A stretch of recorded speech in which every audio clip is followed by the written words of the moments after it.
Okay. Good afternoon. Will's already preempted my first question, which I hope everyone had a good lunch. My second comment is it's a bit of a hard thing coming up from the team that we had this morning. Camille and Roy and Kyle and Jeremy, I'm a bit intimidated, so I will see how to not totally fuck this up. Very quickly about me, I'm the VP of Engineering at Kickstarter. You should all go and back Kickstarter projects, start Kickstarter projects. It's a great way to fund creative things. We're hiring. I'm supposed to say that my HR person said I wasn't allowed to leave without saying that. I'm an advisor at Docker. Containers are really cool. They're not a panacea, but they're really cool. I work with open source and I have a funny accent. And the funny accent is I'm originally from Australia. I've already managed to swear once, so that is a little cultural problem I have. Sounds pretty normal to me. Yeah, it sounds pretty normal to some of the people in the audience, this is true. But if you are American and offended by language, then occasionally things will come out of my mouth that will upset you. Please plug your ears and I'll try and keep it G-rated. I wrote a book called The Docker Book. I'm writing a book called The Art of Monitoring, which is very, very illustriously named and hopefully won't be a complete clusterfuck. Currently you can sign up for a mailing list and I will have a sample chapter online. It talks about modern tools. There's a lot about metrics, a lot about Riemann, I'm never going to pronounce that right. And it's hopefully will be a really good read sometime at the end of the year. So, who here is a sysadmin? Okay, lots of hands. All right, awesome. You do a really difficult job. Who's a developer? Who's a bit of both? Okay, anyone here a security person? Okay, try and make friends with people, stop taking over things. Anyone here like a DBA or anything else, so include QA people? Okay, cool. I always do this, I'm curious to see what the mix of this stuff is and who comes to these things. The very first Monitorama in Boston is very heavily ops people, and it's awesome to see there's a few more sort of developer, DevOps, security people here. I think some will come on later in the talk about why I think that's really important. So what's this all about? Well, I have two caveats up front. It's about monitoring, start off with. The first caveat I have up front is that a lot of this is my opinion.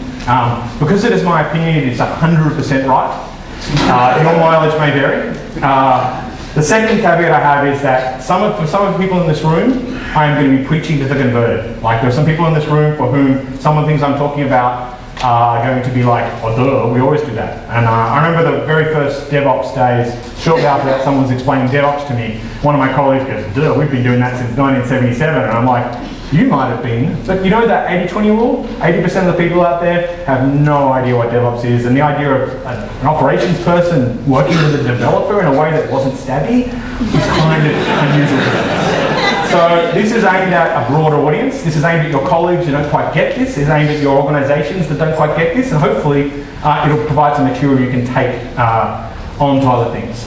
So what am I primarily talking about? I'm talking about modernity. So modernity I have a liberal arts degree, by the way, please don't judge me. I've managed to have a career anyway. It was an early challenge that I've overcome. But modernity was a term that a French poet named Baudelaire came up with, and anyone French in the room, I've just butchered that, I apologise, came up with, and it basically is about his sort of feeling about the modern world and about ephemeral changing things, about a need to express sort of how exciting things that were changing, to document those things and to sort of celebrate the future and the goals of the future. And modernity's got a lot of different definitions, but it broadly sort of sums up to things that say it's an anti-traditionalist movement. It's a movement that says the things that we have traditionally done are kind of lame and we should stop doing them. So this talk is really about how that applies to monitoring, and very specifically how it applies to the concept of self-service.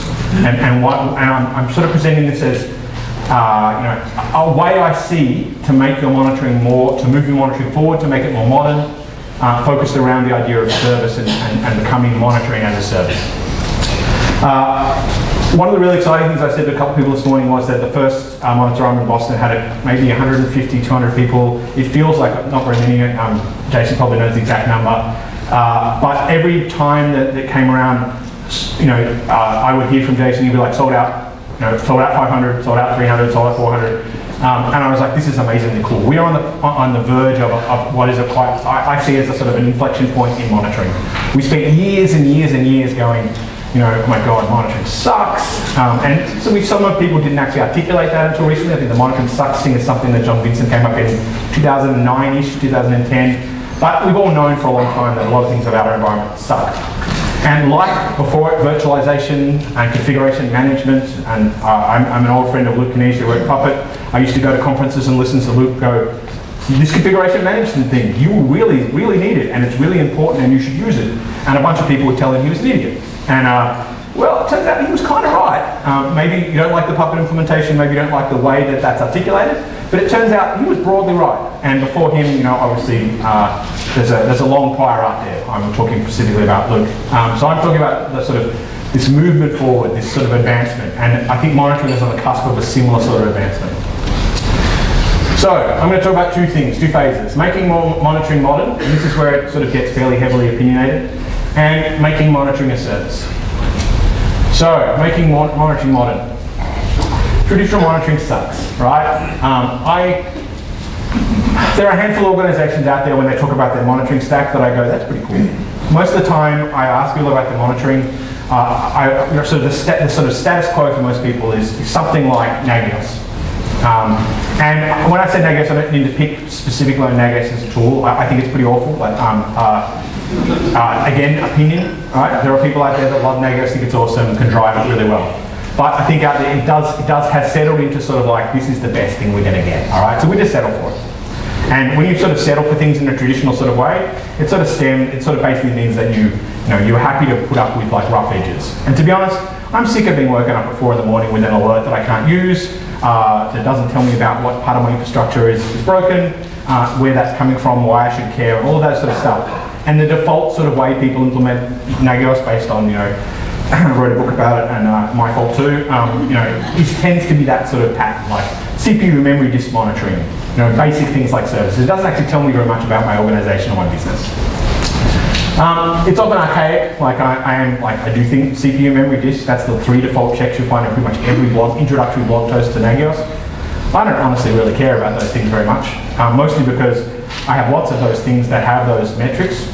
And if one of them happens to be overloaded, I'll just blow it away and start again. Like, those are not particularly actionable events to me, actionable metrics. It's also not easily manageable. Like, once upon a time, I think I probably owned some of the updates to the Nagios default types and providers in Puppet. And I think I spent like 2 days trying to work out what the hell they did and how they worked and how they outputted this stuff. And I eventually went, I have no idea. And at that stage, I was like, we should rewrite these and make these simpler. And you know, I think the state of the art there is still not much advanced. So you can have a whole monitoring environment that is really tricky to use. So this is my, again, opinion of what we should do in the way of the right stuff. Focus on business outcomes. So I don't really care about individual machines. I don't even know what I think we have like 10 machines in our environment that have actual host names. And they're often not the same machine. Like our graphite box is probably it's got an alias, like the DNS alias, it's the CNAME. The underlying Amazon instance, I don't give a crap about it. If it goes away, I can restart it. I have good backups, good storage. I can deal with that sort of problem. What I really care about is the CEO calling me to say that someone has said the site's really slow, or they can't back a project, or there's a problem with checking out, or things that actually impact my business. So I want my monitoring to focus on my business outcomes. And the way to do that is from the top down, is to say, instead of looking at my instances, at my CPU, at my memory, I look at what are the things I care about, the metrics I care about in my environment. You know, whether that's in the Netflix world, whether it's my monitoring system is up, and occasionally movie screens, or whether it's how many checkouts there are, how many people are being able to discover T-cozies on Etsy, or cool projects on Kickstarter, or whatever it happens to be. And in this world, there's probably not very many of these metrics, right? There's probably a handful of them, half a dozen, that identify the things that you should care about that ensure that your business is actually running. Like in Kickstarter's case, it's someone can create a project, someone can check out and back a project, maybe someone can comment or interact, post an update, someone can search for a project. There's not very many things. And I can tie really solid SLAs around that. Like if someone can't check out in 30 seconds, that's probably pretty bad. Like I'm making those numbers up, but it's pretty easy to come up with some idea of what I should care about. And the rest of it, those are all subsidiary things under that. Like once I've identified those metrics, it falls out naturally, which systems do I then care about? Which applications do I then care about? Which subsystems are automatically a severity 1? Which other subsystems, there's a bunch of things in my environment, and Camille sort of talked about this morning, there's a bunch of things in my environment that, honestly, my CEO wouldn't even notice if they went away for a week. Like, I look at, like, an example of this might be, given the sort of life cycle of a Kickstarter project, Elasticsearch. You could probably go away for a couple of hours, like, without a reindex, like, and we would just cache things and be all right. Like, there are other things that, for example, if no one can actually back a project, like that, our business stops. But I can work out from that which are the things I care about in my environment. The next is choose my modern tooling. So we have a Nagios instance in our environment. I don't know where the alerts go. I think they're still turned on. No one reads them. We'll turn it off at some point. We live through Graphite and metrics. Like when we deploy, it's what the results of the deploy are very clearly seen in a series of console sort of metrics, graph sort of things. And if you talk to the guys at Etsy, this is a similar sort of feel, and they actually coined the Church of Graphs concept. The other thing I care about is that my application tells me when it's broken. So our application is heavily instrumented. We use a number of different tools that either output things like metrics or errors or results, and they output them at the closest thing to the business level that I care about. So they tell me when checkouts stop, or the metric that counts checkouts drops below a certain number. I've instrumented those things, not the thing as to whether my Nginx service is running on one of 100 web servers, or whether Memcache has failed on a single server. I don't care about those things. I care about the things that roll up to them. In order to do that, you need to choose tools that are metric-centric, that are centric around those sort of constructs. I actually don't feel very strongly about which tool you should choose. I have a deep love for a bunch of tools around me. I think you should choose the best tool for your job. I will never dictate to you like you should buy this thing. I'm not encumbered by any vendor sort of stuff. I think you should basically look out there and go, I have a series of objectives, and they're business objectives and dollar objectives, and I have a bunch of skills in-house and a bunch of projects, and I should choose tools based on that. I shouldn't choose tools based on, I read a blog post recently and someone says this is really cool. Down that road leads MongoDB. I'm a big fan of push instead of pull. I think that my hosts and my applications should emit things. They should tell me whether they exist. They should not have to be reliant on things like Chef or Puppet and configuration management to converge my monitoring, post it converging my deploy. I want to know that my code is updated, that my application is running, that things are working because my hosts are little spiky emitters. There's a couple of reasons for that. One is that I think that if the things that, I guess that the looking at the sort of pull versus model of the world means that like I need to actually have some concept of what's out there. And often in a sort of CloudFormation-y, wherever I have is an Amazon shop, in that sort of world, I don't necessarily know what's out there. I don't have the same scale of problem that say Netflix does. But there are lots of instances out there, and I'm not 100% sure always what state they're in and what exists and what doesn't.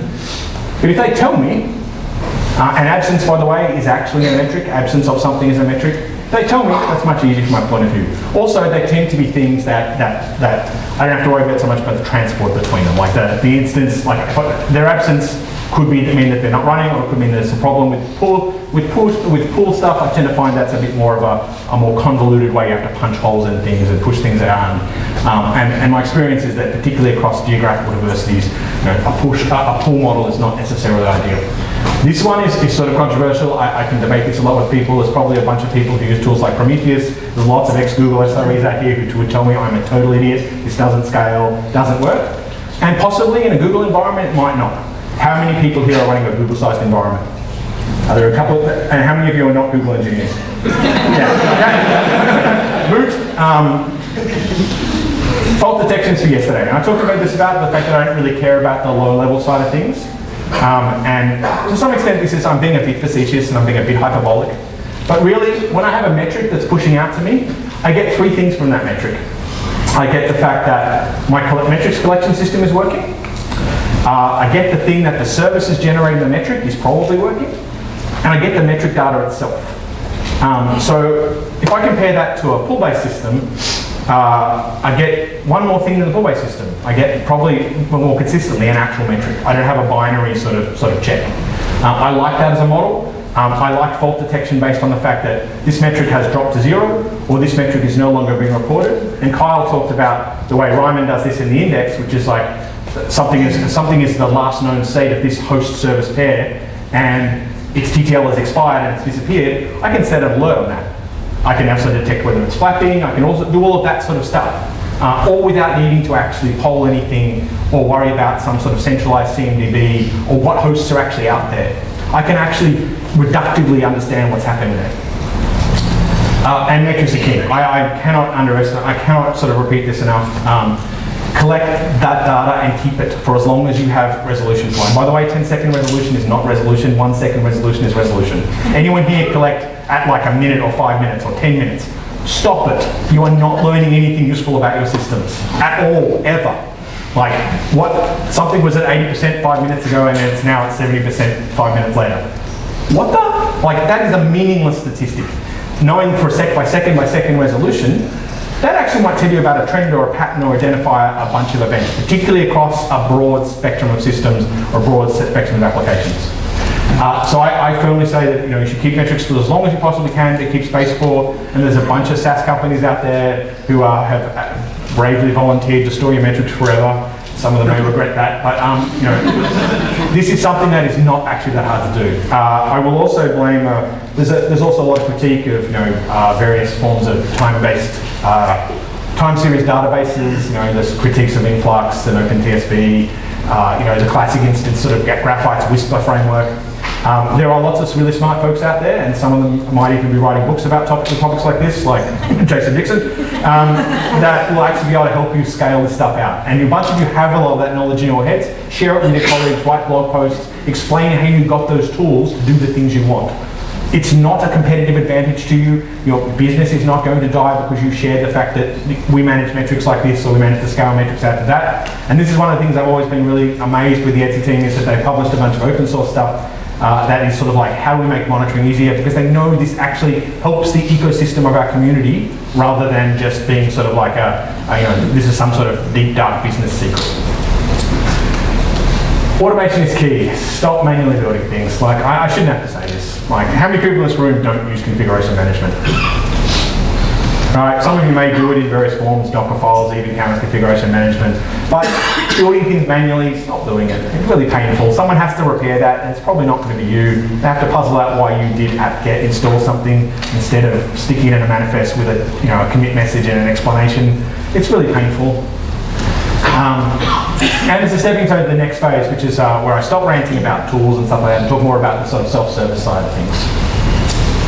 So what's a service? Everyone know we had to talk about microservice and all those things. There's actually a really sort of much more low-level way we can describe this. Services are customer focused. So the things your business sell, or the things your business does, are services, right? And your monitoring is also a service. Stop making your monitoring about you. You are not the customer of your monitoring, right? You are a consumer of it. And again, I'm excited to have a volunteer. I'm probably one of the key consumers of it, but you're not the only customer of it.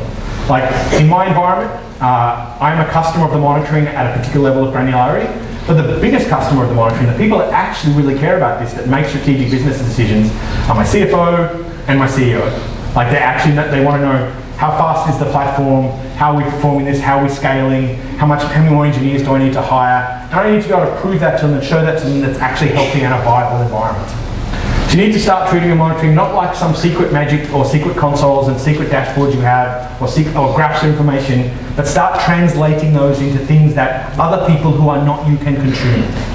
And there's two reasons why I strongly feel about it. One is that it makes you look really good if you can articulate what drives the business. There are quite often business people in large organizations that have no idea what drives their own business, or a very broad idea. If you can actually explain, like, this is the lever you pull to get more of X, that's a really big thing, and it makes you look really cool. The second reason is it's a way to justify your existence and get the things you need. Like, I'm always trying to hire engineers. I can make my team. I could probably double my team. I don't really need to, but I could probably hire a bunch of folks. If I can justify that, if I hire a bunch of folks to work on a particular problem, that I can demonstrate the tangible effect of that, I've just provided an instant business case. And for those of you who have ever had to go to budgets to boards and C-level executives, business cases are a pain in the ass. When they're actually backed up with things that CFOs can go, I can trace a dollar amount to this particular metric, the problem goes away, the discussion is moot, right? You can choose not to make that business decision, but there's no questioning of the logic of it. So, how to do this? Talk to your customers. Talk to the people that ask you questions like, how fast is the site? Or, your CEO comes back from a meeting and goes, I heard there's a thing like checkout completion at Amazon is 95%. Why is ours 87? Talk to those people, find out from them what are the things that drive their decision making, and then build metrics, build monitoring that actually accommodates that. As I talked about earlier, making those things business centric, the value you get from that is you start to work out which bit of your environment you care about, but also you start to actually see that there's a way to do this. There's a way to that you're actually providing a value beyond yourself to your organisation. Gather those requirements. Change the cycle of monitoring development. I talk to a lot of people for whom monitoring is a post-deployment activity, or it's a post-build activity, or it's a post-code activity. It's like, I built a thing, we should work out how to monitor it now. Okay. Does that sound like a good order to do things in? No. Like, fundamentally, you will make security and architecture decisions about your applications based on how you monitor them. If you're not doing that, you will have to go back and either retrofit your monitoring to fit that environment or bust something in your environment. The number of security architects I've come across who go, yeah, we've just seen this new application and it doesn't fit the security model in production. Do you get to go back and spend 3 months rewriting that application? Fuck no. What you have to do is find some way to make the security architecture bend to that new application. Guess what happens then? Vulnerabilities, audit issues, and I'm talking largely corporate things, but any of us who operate a customer-facing website or has some like a HackerOne account, you probably get, I would imagine, like a busy site like ours, we probably get 5 to 10 HackerOne things saying we found a vulnerability, we found a problem, right? If I haven't thought about monitoring security, all of that sort of stuff up front, then it's very hard for me to go back and either have to break my application or I somehow have to retrofit my monitoring or my security around that. And that leads to compromise, and in this case, a lot of those compromises are forced on you. They're not business compromises, they're compromises that are forced on you by circumstance. So change the cycle of monitoring development. Move your monitoring development as part of your design and build process. So when you sit down and go, I'm going to build this service, I'm going to build this application, like hook in StatsD, hook in whatever tool it happens to be using, hook in the things that say we want to count this, we want to manage this, we want to be able to expose this, we want to introspect this API, we want to have an endpoint we can scrape and get the latest counts of everything in this queue. All of that sort of stuff you can build into your application and make it part of the core functionality. Monitoring is not an optional feature, okay? Monitoring is core to your applications. It's this sort of thinking that ends up with things like, security is an optional feature, or backups are an optional feature. It's a similar mindset, right? And you live and die by whether your services are up or down. If it takes you 5 hours to find out what's wrong with that server because you can't introspect it, or you can't work out what the point of failure is, you may as well be out of business in a lot of circumstances. You certainly may be out of a job. So attach monitoring to product development. Change the accountability. There's a lot of people here put up their hands, and they're probably sysadmins or DevOps operations people. Basically come up with monitoring patterns. I'm not expecting you to sit down and code up applications or sit down with a developer and pair program on a solution. Come up with patterns. Developers are good at patterns. If you say to them, here is the pattern how you apply error handling that launches a honey badger alert combined with a StatsD thing that emits this metric, and you show them a library or a tool set or a DSL or whatever it happens to be for your environment, and you say, you need to apply these in all of these circumstances. Developers are really good at following those patterns. And you make it something that is really easy for them to implement. This is, again, you are not the customer of this, they need to be able to use it. If your customers don't like the way your site works, they won't use it. It's exactly the same way with your developers and teaching them about how to implement monitoring. And obviously, you're the subject matter expert. You should be there to provide advice and feedback, and the pattern's never going to stay the same. It's been modified. We're introducing Redis. We need to think about some way to do this. But it's not hard to do. And it's actually not rocket science. Like what we do, the secret squirrel stuff, with sysadmin stuff, it's not rocket science, right? Pretty much 80% of the people in the room probably have the exact same Nginx configuration, the exact same Apache configuration, the exact same Graphite configuration minus some subtle tweaks, right? It is not secret sauce. Self-service here is king. Provide things to people that they want to consume. So a good example here is present an API, not a ticket. So if somebody wants to be able to add themselves to your monitoring environment, to create a dashboard, to create a console, to log something, to generate a metric, provide them with an API that does that. Even if you're wrapping the API around the piece of shit that you've got now, but while you sort of modernize things, that is better than telling them to log a ticket. Guarantee what happens when you tell a developer that log a ticket to tell me all of the metrics I need to care about and add them to my system and create a dashboard for. Guess what he's not going to do, or she's not going to do? They're not going to do that, right? Because they're on a deadline and they don't really care. And when she comes back to her desk, she goes, yeah, no one will care about that. We'll just ship it and maybe we'll get back to it later. And you'll come back 3 weeks later and there'll be a Trello ticket that says backlog item, monitoring and metrics. And then when the system goes down, you're like, oh, that would have been a good thing to rush to action. And guess what? In the post-mortem, the first thing someone says is, what happened to the monitoring and metrics backlog ticket? Everyone goes, Not fun. So, build things as services. Graphite's a really awesome example of this. You can throw, and StatsD as well, you can throw anything at it. As long as you provide it in the sort of a format that's consumable, you can basically throw any metrics data at it. Like I can teach someone how to integrate sort of StatsD with pretty much every flavor of there's pretty much a library for every language out there, every flavor of something. Sometimes there's 4 of them. Why people keep writing Ruby StatsD libraries, I don't know. But this is easy stuff to do. Like you can just throw data at this. Okay, it's better to have a bunch of that data up front than none at all. Right? You can come back and refine it. You can turn it into like, here's the 3 key graphs or anything. But if you don't have it in the first place, it's kind of moot, right? So make it available as a service. Make it consumable. Make it, like I would like to add an alert. Okay, let's make an alert API that can do that. Even if that's submitting something that turns into a Nagios configuration check. But make it something the developer can go, here's a list of the things I want to be able to check. Every time this application starts up, create all of these checks or assign all these checks, assign all these roles. All of that stuff is feasible and doable and relatively simple. And there's a bunch of people out there who have built tools that let you do this. Consoles, don't make them secret, show them all around all over the place, make it easy to build their own consoles. We're a huge user of event data to tell what's happening on the site and what people are doing. We recently installed a tool that basically takes all of that data out of Redshift and allows people to build consoles.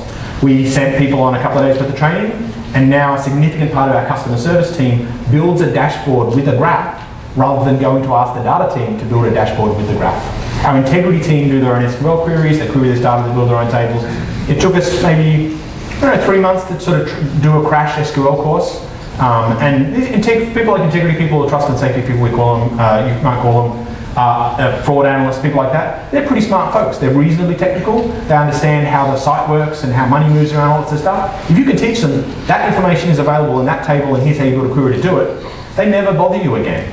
Like sometimes they want to know where is this thing, or they have some interpretation question, and you always want to be careful that they're not making decisions based on stuff. But that's an auditability exception problem, not an entirely here's a list of things I need to build for those people.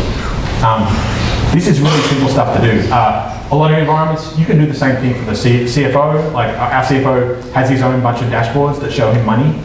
That's all he cares about is the flow of money through the site. I'm not particularly interested, but he is.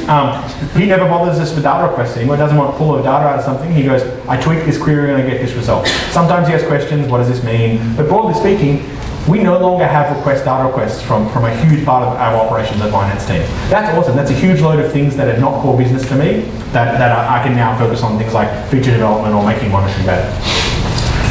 Same thing applies to logging and reporting. Easy stuff to do. Things like Kibana have made logging really easy and simple. It's really easy to provide dashboards to people. It really to provide really interesting insights to people. Our customer service folks often detect things wrong on graphs before we notice and report problems because they've identified that there's some pattern that doesn't match. They know the seasonality of our business, they know the trend of our business, they know the behavior of our business far better than we do as engineers sometimes. So if they spot something, like it's what's the American paranoid thing? If you see something, say something. It's a similar sort of principle without the whole surveillance state terrorism thing. Lastly, let me finish up and quickly. You are not the customer of your monitoring, or rather, you are possibly not the only customer of your monitoring. It's really easy to level up your monitoring, to make it something that is a value add for your whole organization, and to make it something that will make you shine inside the organization and make your organization more productive, more efficient, and make things more consumable, more it's easy to use and effectively provide you with a platform you can actually build a business on instead of something that you desperately hope you've shackled together and you desperately hope doesn't break when you most need it. Thank you.